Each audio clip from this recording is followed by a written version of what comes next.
Well, hello there. I'm Margaret Hale, 81 years old, and I live out here in rural Kentucky. I like to sit on my porch most mornings, just rocking back and forth, watching the light fall across the orchard. It's a small orchard, really. Apples, a few pears, maybe some plums if they make it through the frost. I bake a lot of pies, too. Nothing fancy, just the kind that smells like home, like sugar and butter and a little bit of sunshine folded in. I like giving them away. There's something about seeing someone take a bite and smile. It makes all the work worthwhile. But, you know, the truth isn't always in the fruit, is it? Sometimes a tree looks strong from the outside, but if you dig down, the roots, they're rotten. That's how life feels sometimes, too. You put on a smile, you say the right things, you keep the house tidy, you keep your head down, and the world sees only what you want it to see. People think I've had a full life. They see my orchard, my pies, my quiet little home.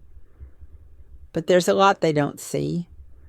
Sometimes my hands shake a little when I tell these stories, and my voice, it cracks, even when I try to make it steady.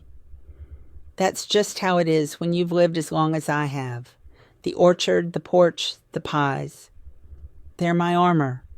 But even armor can't hide the things that have been done to you, the things you've survived. So that's what I want to talk about today. Not the apples, not the pies, not the calm little life people think I have. I want to talk about what it takes to survive when your roots have been rotted for decades and how you learn, finally, to grow again. I was born a long time ago in a little house that hardly anyone would call home today. Wood walls, dirt floors, the kind of place where every sound echoes, the creak of the boards, the whistle of the wind through a crack in the roof, the chickens clucking in the yard. My parents, well, they did the best they could. My father's voice was the kind you didn't argue with. He didn't have to raise it very often. A look was usually enough. Obedience wasn't just a suggestion in our house. It was survival. My mother, she was softer in voice, gentler in her way of moving through the house, but she had the same hard wisdom. Endure. Keep going. Don't let anyone see how tired or scared you are. I remember being 14. I remember it because that's when I got married. To a man twice my age, a man everyone in town said was respectable, honorable. But respectability, I learned, can hide a lot of ugliness. My wedding? It wasn't a celebration. I remember thinking when I put on that old dress that I wasn't stepping into a new life so much as I was stepping into a sentence. People smiled, handed me flowers, and I smiled back because that's what you did. That was what you were supposed to do. Nobody asked me if I wanted it. Nobody asked if I was ready. It didn't matter. I try to remember my childhood in pieces, in smells and sounds. The smell of laundry soap from the creek, the sound of my mother humming while she scrubbed clothes on the rocks, the way my little brothers and sisters would run barefoot across the yard. I loved them fiercely. I still do. But there was always this weight. The weight of knowing that nothing I did, no amount of laughter, no amount of sweetness could change the rules of our house. My father's word was law, and law is heavy when it falls on a child. And so, that obedience, it became a part of me. It was a seed planted deep, one I didn't know would grow into both survival and silence. I learned to bend, to listen before I spoke, to make myself small so I could live.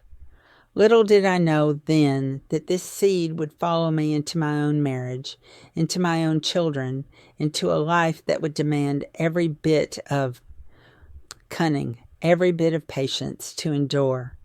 But in those early years, I had no idea. I just thought that life was like that. You do as you're told. You work. You pray. and you hope that by the time your shoulders ache and your hands are calloused, someone will see that you survived anyway. Marriage. Well, marriage with Charles was nothing like the stories you hear in books or see in movies. There was no laughter that carried long into the night, no warm embraces that made the world feel right. There was order, and there was fear. Charles ran our house like a kingdom, but not a kind one. He controlled the food we ate, the money we spent, even the words we were allowed to speak at the table.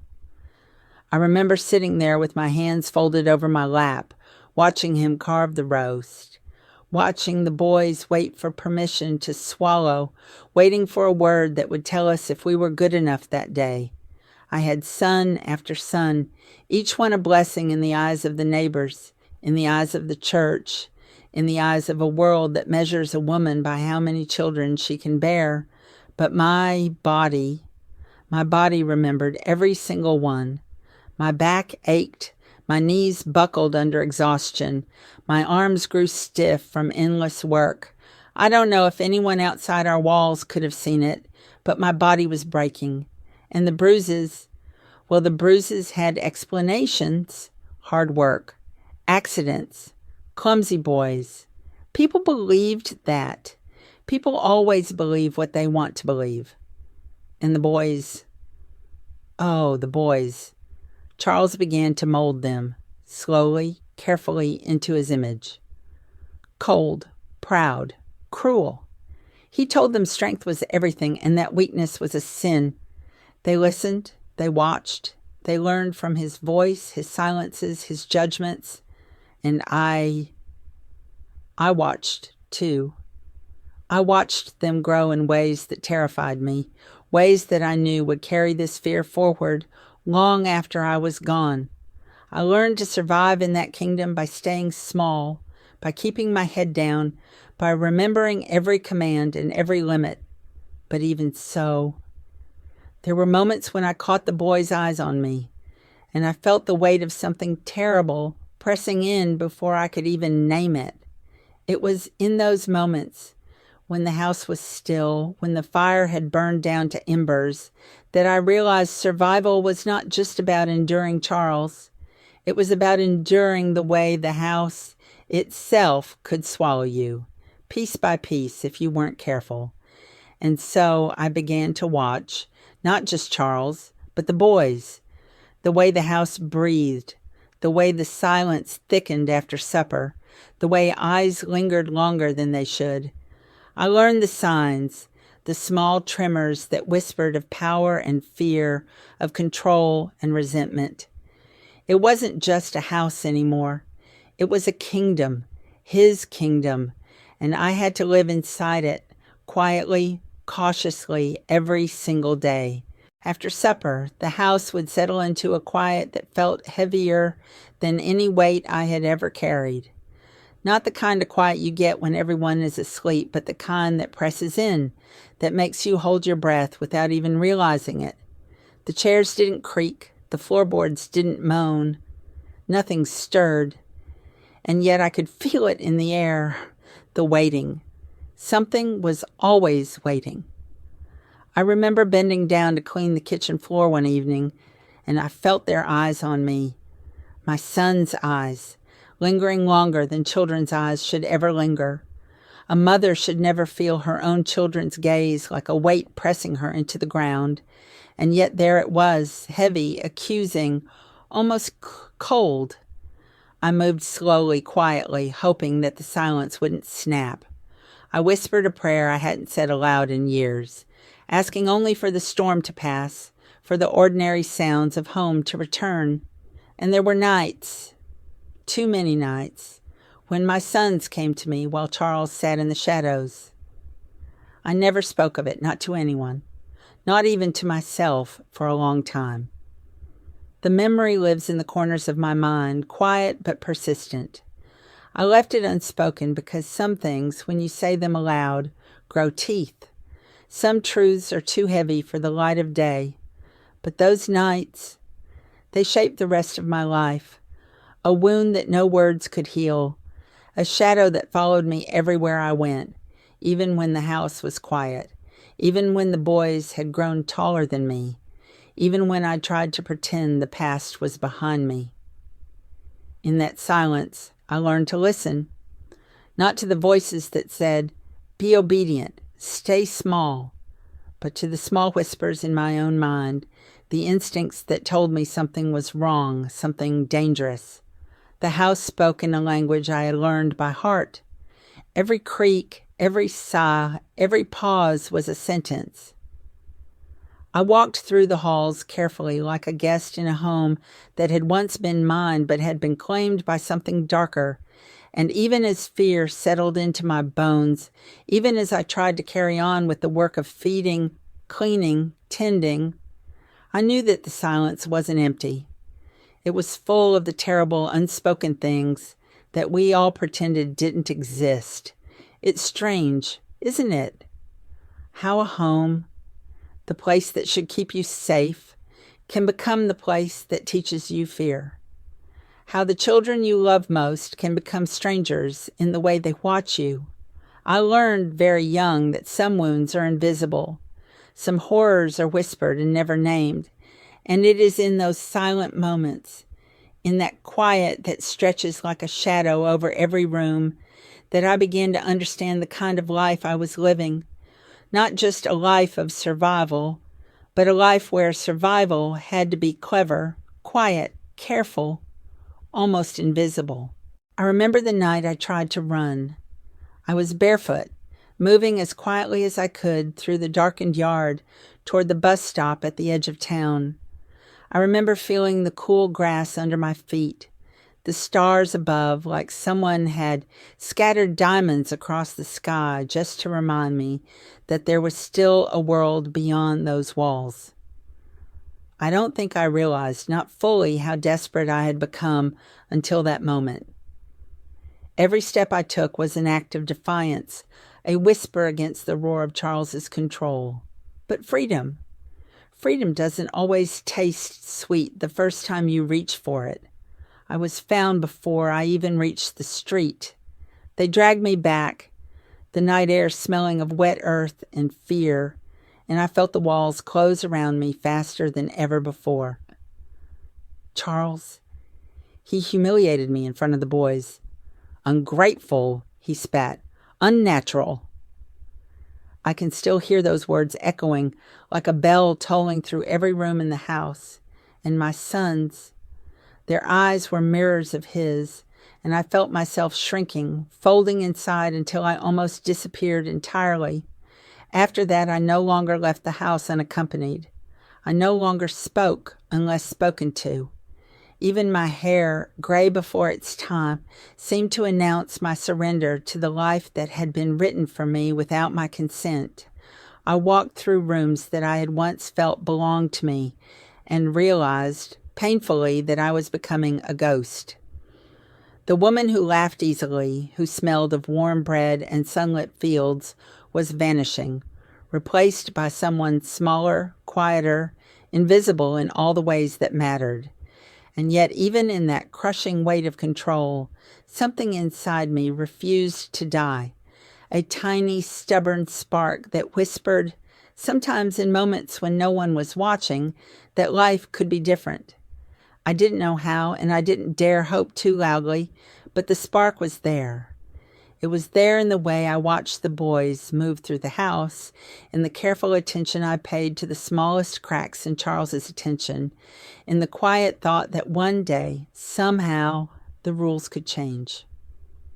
I learned then, in that tight, shadowed world, that survival was not only about endurance, it was about patience, about learning the rhythms of control, the openings, the silences, the moments when I could breathe just enough to exist.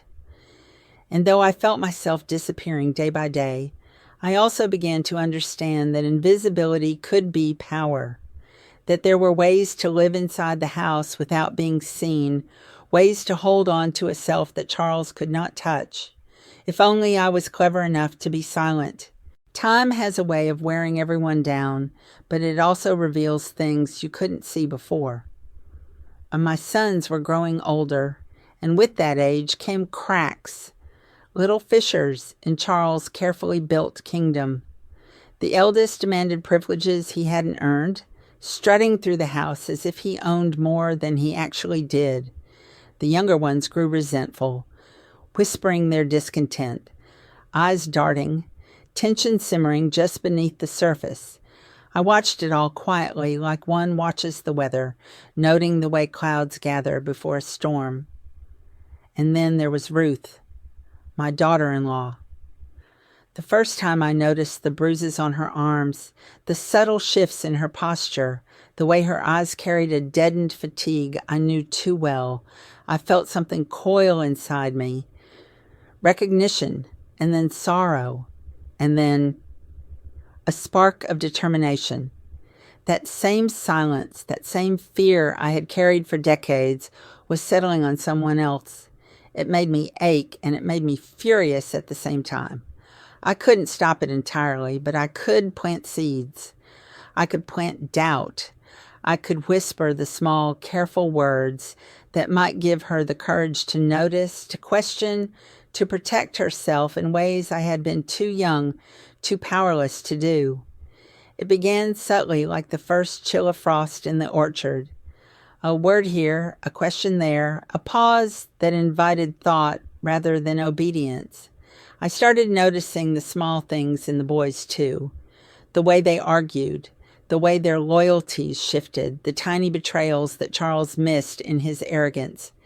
And slowly, almost imperceptibly, I began to plant small thoughts in their minds, letting tension grow quietly between them, letting distrust simmer where loyalty had once been demanded.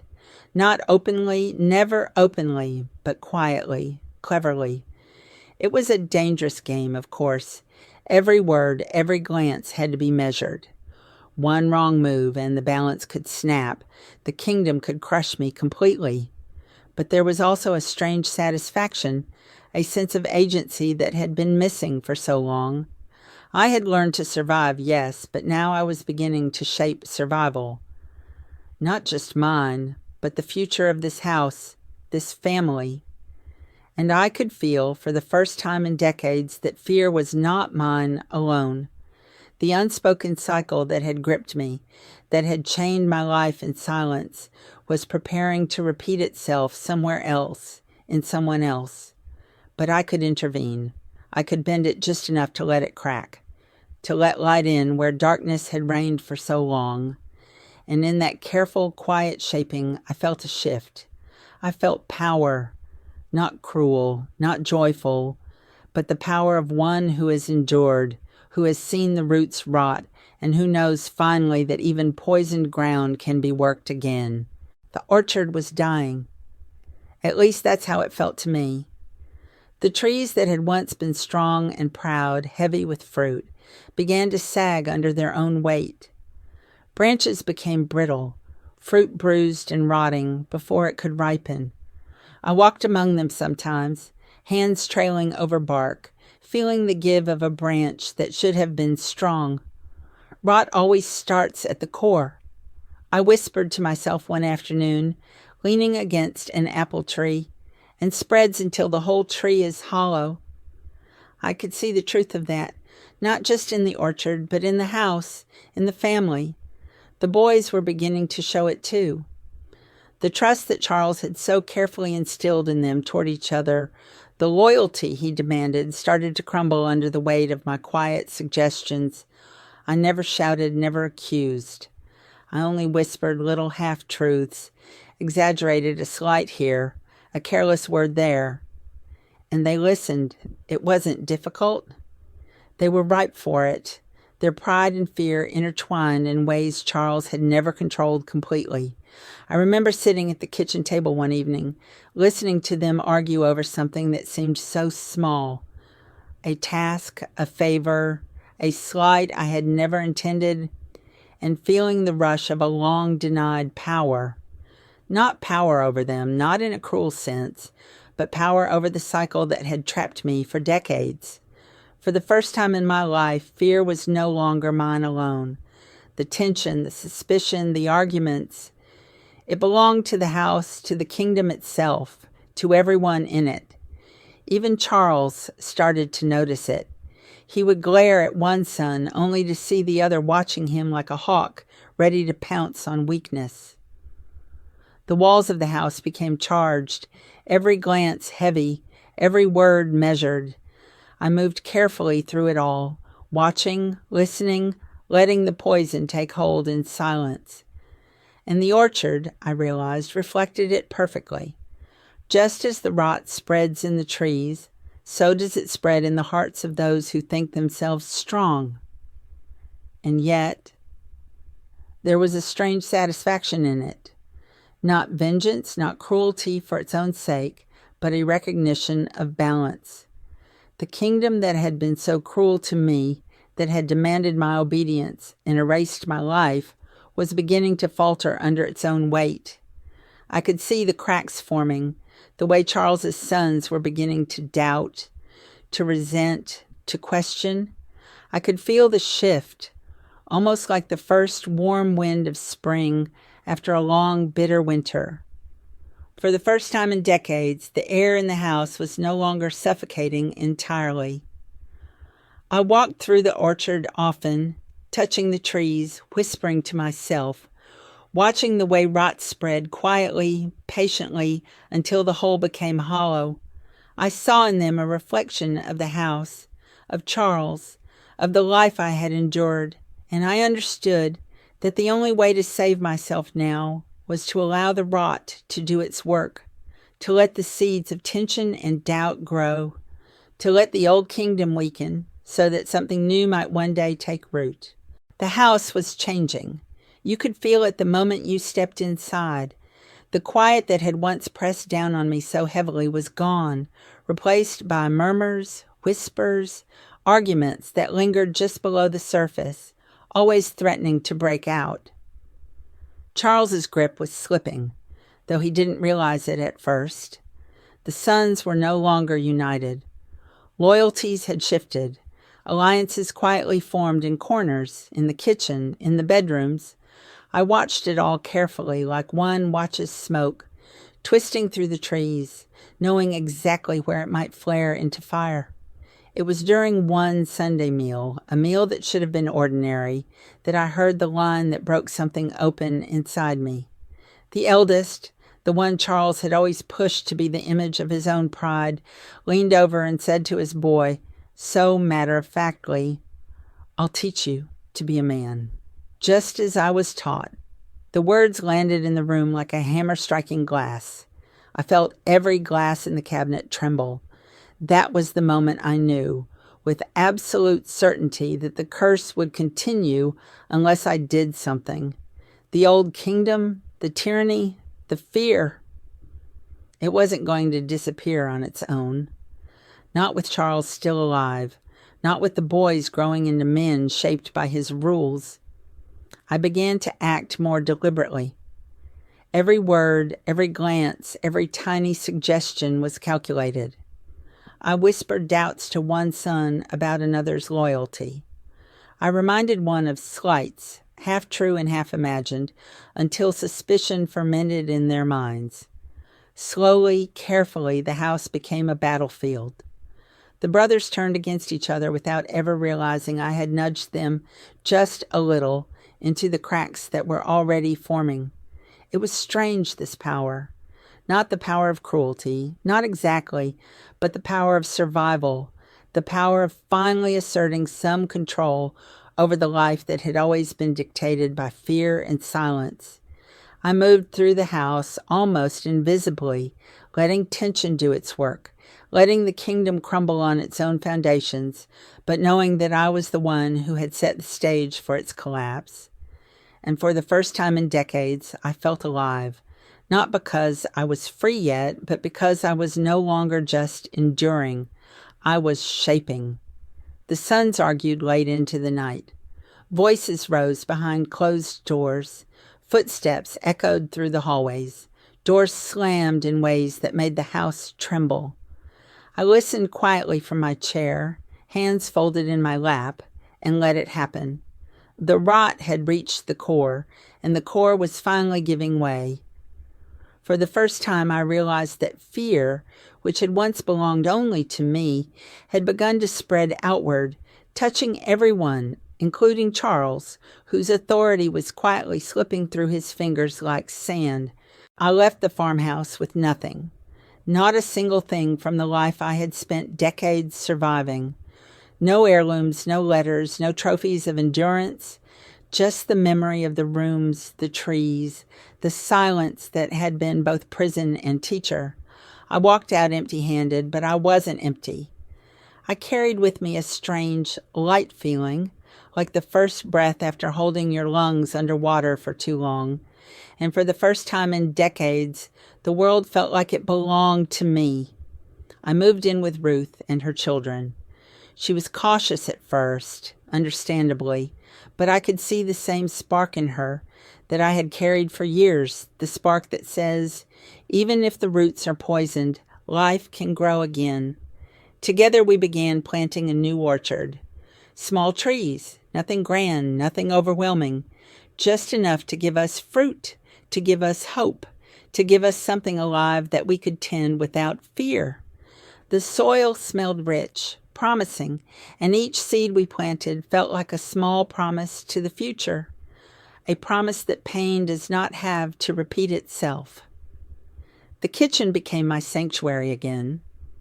I taught Ruth to cook, showed the children the secret ways to make bread rise just right, how to coax flavor from simple ingredients, how to make something nourishing from what you have rather than what you wish for. And when neighbors came by, I shared our meals freely. It wasn't just about feeding people.